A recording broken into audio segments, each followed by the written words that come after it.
Abraha काबा से इतनी नफरत क्यों करे कि 60,000 फौज लेके काबा पर हमला कर दिया?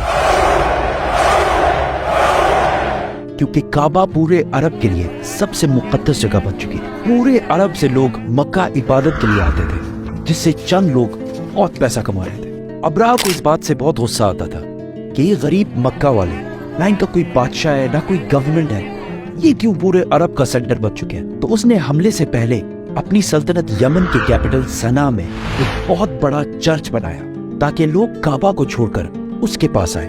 लेकिन ये प्रोजेक्ट पूरी तरह फ्लॉप हो गया, जिसके बाद अब्राहा के पास सिर्फ एक ऑप्शन बचा था, किसी तरह काबा को गिराया जाए। अब्राहा किसी बादशाह के घर में पैदा नहीं हुआ था, बल्कि ये रोमन एम्पायर के एक छोटे से शहर के एक छोटे से बिजनेसमैन का गुलाम था। असल में मसला ये था कि यमन और हबशा की लड़ाई बहुत अरसे से चल रही थी, क्योंकि यमन वाज डोमिनेटेड बाय जूज, यहूदी, और हबशा में सारे क्रिश्चियंस रहते थे। तो क्या होना था? तो पहले यहूदियों ने हमला किया और क्रिश्चियन इलाकों में बहुत तबाही मचाई, जिसकी वजह से सुपर पावर रोमन एम्पायर को बहुत गुस्सा आया। तब भी क्रिश्चियंस ही सुपर पावर थे, तो रोमन एम्पायर ने हबशा में अपने क्रिश्चियन भाइयों की मदद करके यमन में यहूदियों की सल्तनत हमेशा के लिए खत्म कर दी। और इस काम के लिए उन्होंने अपने ही गुलाम को भेजा, जिसका नाम था अब्राहा, जो 1 लाख फौज लेकर गया और यहूदियों की तबाही मचा दी। इस जीत के बाद अब्राहा बहुत ज्यादा स्ट्रांग हो गया और उसने यमन को अपने ही मुल्क हबशा से अलग कर लिया। मतलब एक जनरल ने अपने ही मुल्क से बगावत कर दी। मतलब ऐसा कहां पे होता है? हबशा के बादशाह को इस पर बहुत गुस्सा आया और उसने फिर एक फौज भेजी, लेकिन इस बार अब्राहा के खिलाफ। इस नई फौज ने अपने ही जनरल को कत्ल करके अब्राहा के सामने पेश किया और अब्राहा के फौज में शामिल हो गया। इसके बाद अब्राहा पूरे अरब का सबसे ताकतवर बादशाह बन गया और पूरे अरब में उसका इन्फ्लुएंस फैल गया। सिवाय एक चीज के, हर साल पूरे अरब से हजारों लोग मक्का में काबा के तवाफ के लिए जाया करते थे। तो अब्राहा ने सोचा इसमें कौन सी बड़ी बात है, हम भी एक बना देते हैं। तो उसने अपने कैपिटल में एक आलीशान चर्च बनाया, जिसको उसने पूरे दुनिया के हीरे जवाहरात से भर दिया। ये बिल्डिंग पूरे अरब में सबसे खूबसूरत और आलीशान बिल्डिंग थी। अरबियों ने इससे पहले ऐसी कोई चीज नहीं देखी थी, लेकिन कोई भी इसकी इबादत के लिए नहीं आया और सब उसी पुराने काबा की तरफ जाते रहे।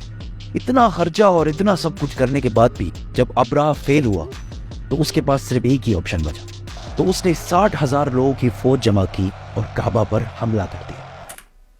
अभी तक जितनी स्टोरी हमने बताई है वो सिर्फ इस्लाम में ही नहीं बल्कि हिस्ट्री में भी लिखी हुई है, जो कि पुराने जमाने के अरबी इंस्क्रिप्शन से उठाई गई है। इन सब में अब्राहा एक बहुत बड़ा बादशाह था, लेकिन उसके मक्का जाने का कोई भी जिक्र नहीं है। लेकिन रीसेंट फाइंडिंग्स में कुछ ऐसी यहूदी इंस्क्रिप्शंस मिली हैं जिसमें क्लियरली लिखा हुआ है कि अब्राहा ने एक जगह पर हमला किया था जिसमें उसे बुरी तरह शिकस्त हुई थी। तो अब बड़े बड़े हिस्टोरियंस भी इसको मक्का पर इसी हमले को करार दे रहे हैं, जिसमें अब्राहा अपने साथ कुछ हाथियों को भी लेकर गया है। अरबियों को पता था कि वो इनका मुकाबला नहीं कर सकते। कुछ कबीलों ने लड़ाई करने की कोशिश की, लेकिन अब्राहा ने उन्हें कहा कि वो कोई खून खराबा नहीं चाहता, वो सिर्फ काबा को गिराना चाहता है ताकि लोग काबा को छोड़कर उसके चर्च में आए। आसपास सब लूटने के बाद जब वो मक्का पहुंचा तो उसने उनके चीफ को बुलाया। तो अब्दुल मुतलिब ने आकर कहा कि आपने मेरे कुछ ऊंट कब्जा किए हैं, वो मुझे वापस कर दें।